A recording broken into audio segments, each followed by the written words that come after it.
Everyone's talking about the 2026 World Cup underdogs. But the greatest underdog story ever told has been hidden behind the Iron Curtain for 60 years. Imagine a team so mysterious that the British government tried to ban their national anthem. A team that walked into a stadium as nobodies and left as legends. This is the story of how North Korea hijacked the World Cup, broke Italy, and then simply vanished. In the summer of 1966, 11 young men walked onto a football pitch in northern England. Nobody knew their names. Nobody could pronounce them. Nobody expected them to win a single match. By the end of that summer, they had humiliated Italy, terrified Portugal, and pulled off the greatest upset in World Cup history. And then, they disappeared for nearly 40 years. This is the story of the ghosts of Middlesbrough.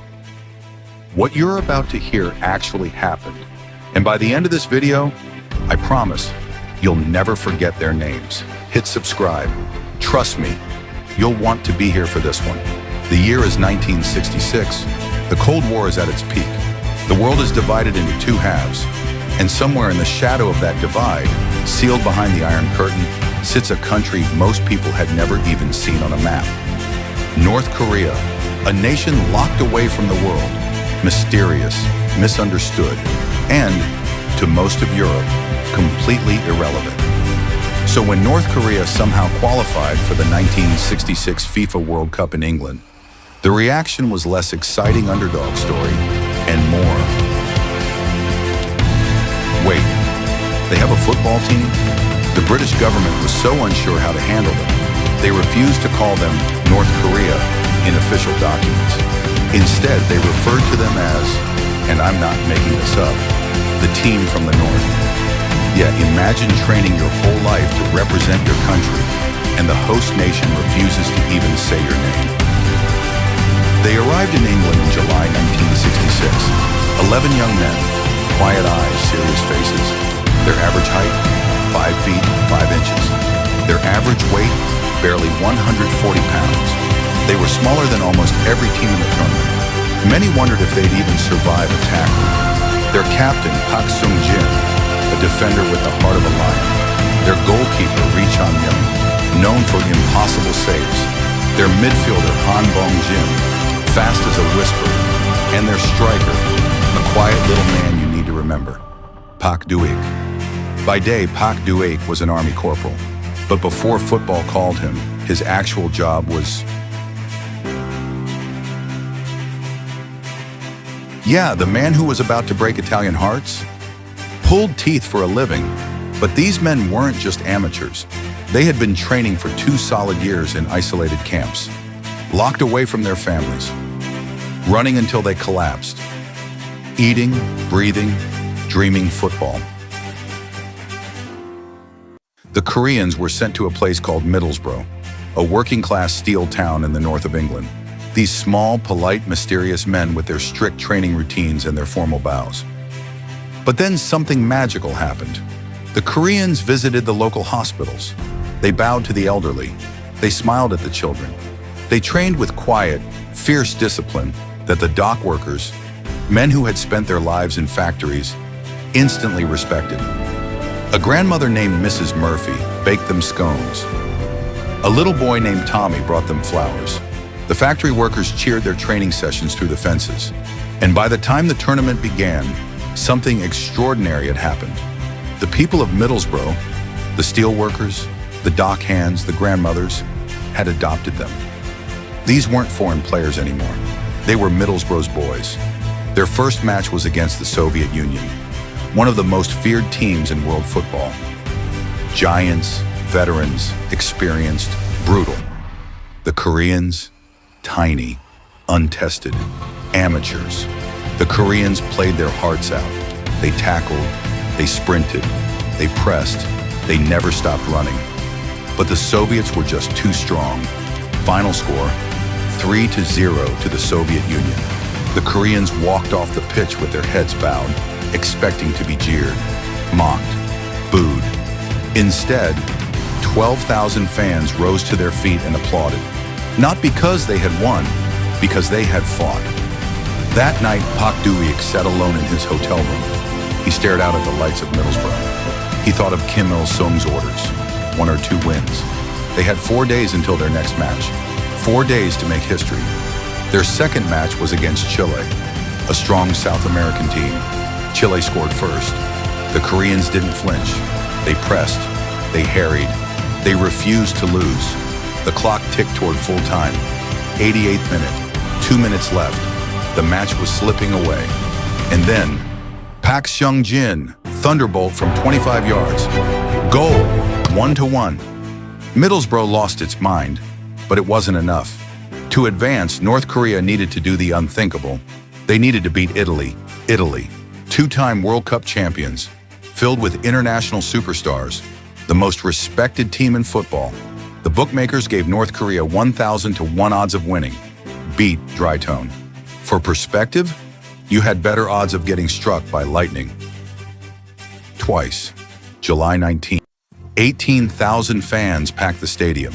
Italian supporters expected a routine victory. The British crowd? They were cheering for the underdogs.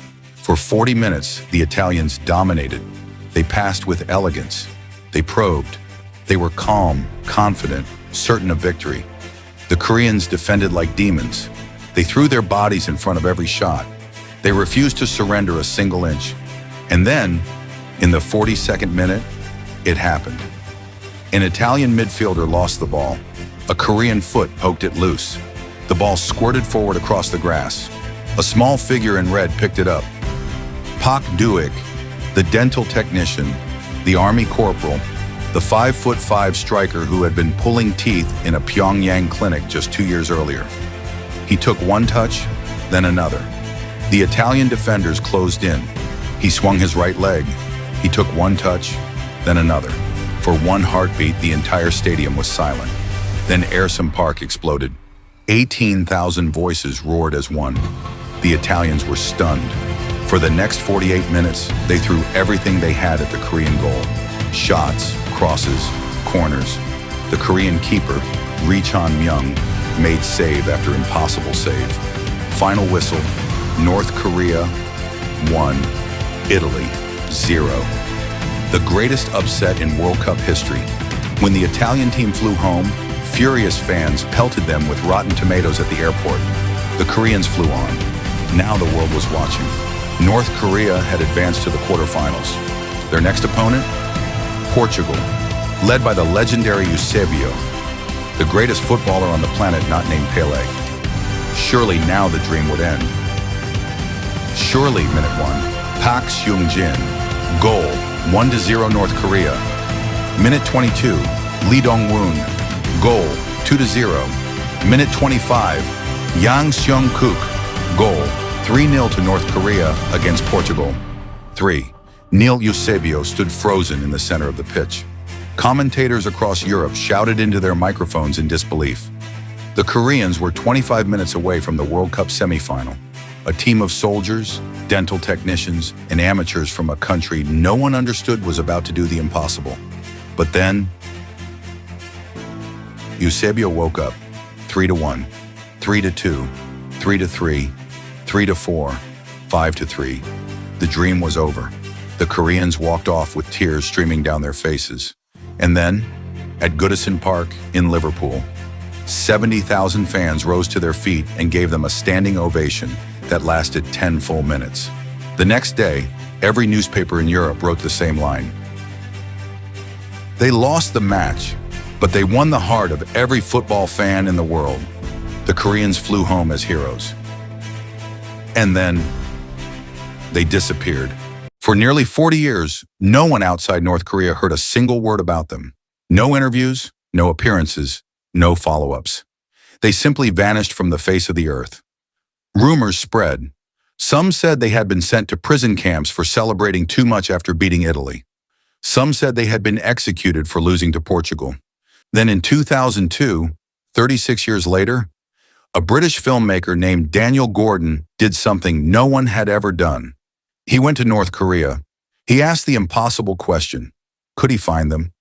Months passed. Miraculously, the answer came back. Yes. What Gordon found shocked the world. The players were alive. They had not been imprisoned. They had not been executed. They had simply lived quiet lives as coaches, as factory managers, as ordinary citizens. They had families, grandchildren, memories. When Gordon told them that the people of Middlesbrough still remembered them, still loved them, still spoke of them with reverence, the old men wept. Pak Du-ik looked up with tears in his eyes and said, "We never knew. We thought the world had forgotten us." Then Gordon told them something even more extraordinary. The people of Middlesbrough wanted them to come back after 36 years. October 2002, 7 of the surviving players boarded a plane to England. They were old men now. When they arrived in Middlesbrough, they could not believe what they saw. Thousands of people had lined the streets. Old men who had been boys in 1966 wept openly. Women held up faded photographs. Tommy, now in his 50s, pushed to the front of the crowd, holding the same little hand-drawn North Korean flag he had waved as a child. Where Ayresome Park had once stood, the people of Middlesbrough had built a memorial garden. Bronze markers placed exactly where Pak's goal had crossed the line. Pak Du-ik knelt down. Beat. He touched the bronze. Beat. And he wept. A British journalist asked Pak Du-ik softly, "What do you want the world to remember about your team?" He thought for a long moment. Then he looked up, his eyes shining, and said that we were not ghosts, we were men. And for one summer in a small town in England, we were loved. Pak Du-ik passed away peacefully in Pyongyang, having lived to see his team finally remembered, finally celebrated, finally understood. And somewhere, between the steel mills of Middlesbrough and the hills of North Korea, the ghosts of 1966 are no longer ghosts at all. They are legends. If this story moved you, and I hope it did, do me a favor. Hit that like button. Subscribe for more forgotten stories from history. Tell me in the comments, which moment hit you the hardest? The goal, the vanishing, or the return? And if you know someone who loves football, share this with them. Pak Du-ik would have wanted his story to keep traveling. Thanks for watching. Be. And remember, and sometimes the greatest legends in history aren't the ones who win. They're the ones the world chooses to remember.